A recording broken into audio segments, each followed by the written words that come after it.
A pipe of varying cross-sectional area is held such that its axis is horizontal at two cross-section A and B.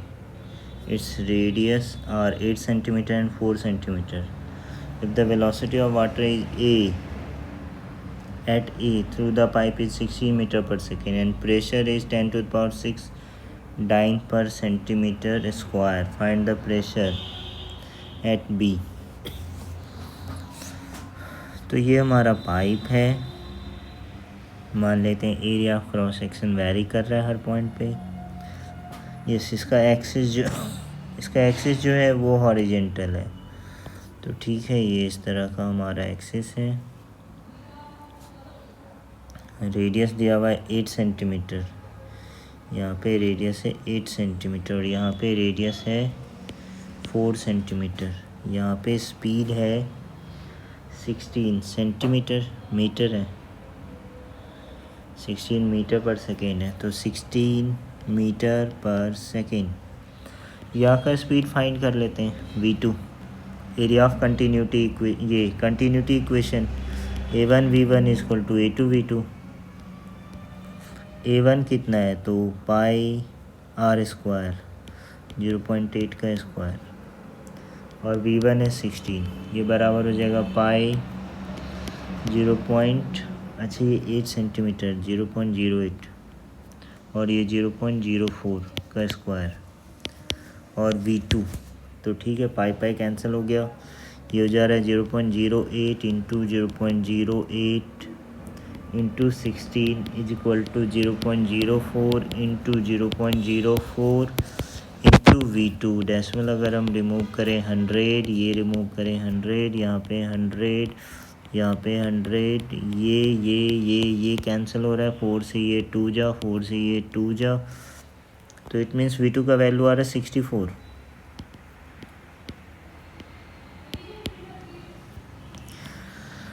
तो v2 मिल गया। अब हमें यहाँ पे apply करना है Bernoulli theorem.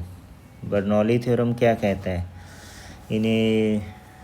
Inside the fluid pressure sum of all the energy head will be equal to constant. It means p1 by rho g plus v1 square by 2g plus h1, ये बराबर है p2 by rho g plus v2 square by 2g plus h2 के। तो अगर pipe हमारा horizontal, it means h1 h2 तो बराबर ही है।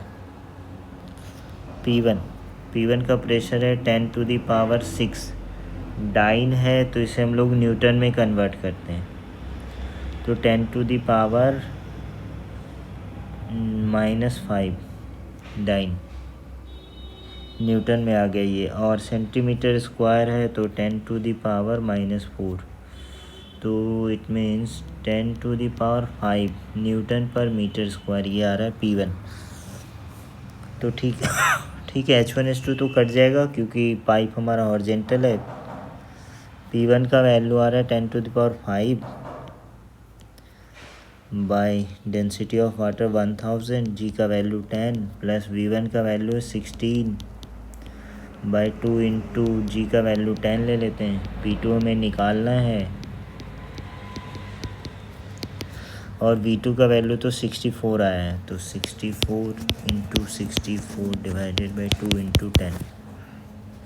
तो ठीक है, ये तो हो जा रहा है कितना 10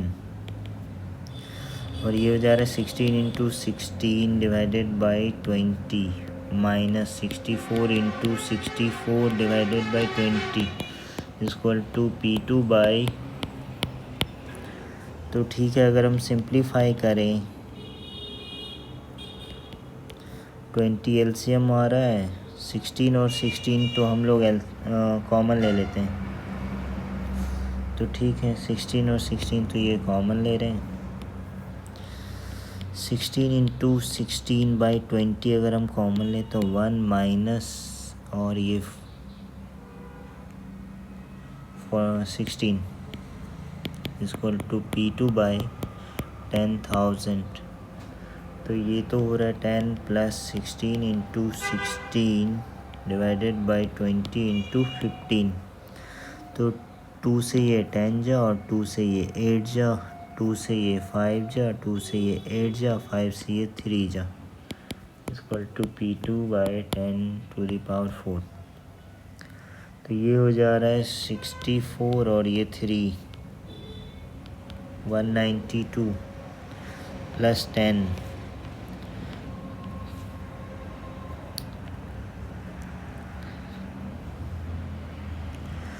202 into 10⁴ is equal to P2. It means here at 20.2 into 10⁵ Pascal.